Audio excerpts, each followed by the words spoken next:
Let's talk today about active listening, about really listening to the person that's talking to you. When I give talks and I ask people, so are you a good listener? So many of them raise their hands and say, oh yes, I'm a good listener. But here's the thing, actively listening, really listening with curiosity with the person in front of you is hard work.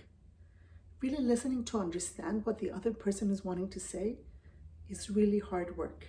Because you see, at the beginning, we listen and we're only thinking about ourselves. Those are the levels of listening. Level 1 is right now, I'm saying something and you're listening and you're thinking about yourself. What does it mean to me? Everything's about you.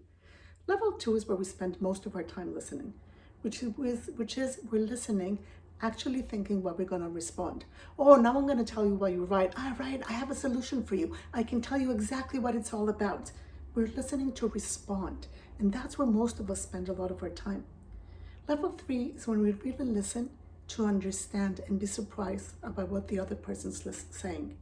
Really listening to understand, not to respond, not to tell them what they're wrong, not to give them a solution, but just to acknowledge that we're hearing, ask curious questions, and really understand the other person's perspective. That is truly listening. That is where you will be surprised about the connection that you form with the other person, because you will be able to acknowledge their perspective. You don't have to agree with it, but you can really hear their perspective, because you might learn what is underneath that position of what they want, what they truly need, what they are truly asking for, and where you will be able to connect with them. I invite you to listen, to really understand what the other person is saying. The next level of listening is when you can also hear for what they are not telling you. And that's even harder. Their tone of voice, their silence, their face.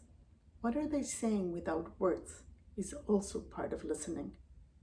I invite you to actively listen as many times as possible. We can't do that all the time. Sometimes we're in a hurry, but when something is important to you, think, I'm going to be curious. I'm going to really listen.